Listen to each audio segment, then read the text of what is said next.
En décembre 2025, lors d'un live avec Johan, nous évoquions, du moins j'évoquais le livre de Dolores Cannon, Les vagues de volontaires.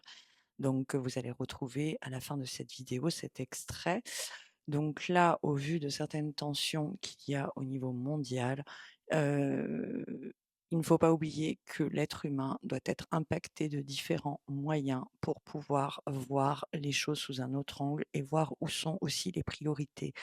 Donc, il y a des âmes incarnées sur cette terre, effectivement, pour provoquer malheureusement des chaos et des âmes qui sont là également pour équilibrer et empêcher surtout ces chaos.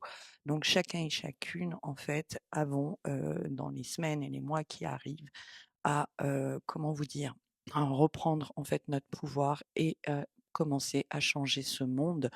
Comme on peut le constater, il y a une certaine urgence et une inversion des valeurs et des priorités. Donc, de l'humanisme. Il y a eu beaucoup, beaucoup de vidéos où j'ai évoqué tous ces sujets, toutes ces thématiques. N'oubliez pas aussi ce cycle un peu karmique où on revient à des choses qui n'ont pas été réglées.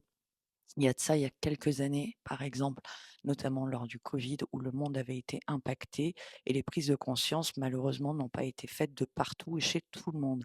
Donc, on revient à peu près dans les mêmes timings de peur, également de communication, des médias, etc. Il ne faut pas oublier que ce mois de mars, c'est un mois d'ouvrir au monde les choses.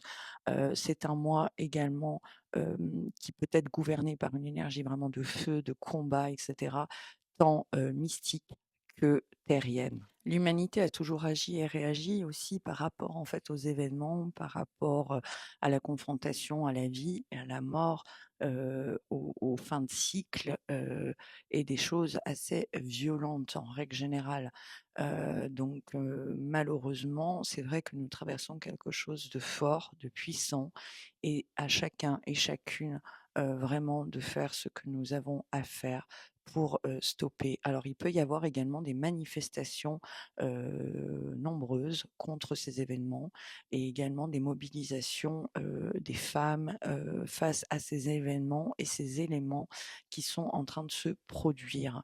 Donc soyons, on va dire, vigilants à toutes les manipulations qu'il peut avoir face à ces conflits et saisissons cette fenêtre entre guillemets pour pouvoir justement incarner et instaurer une paix véritable et nous débarrasser des racines, on va dire, du mal et ne soyons pas aveugles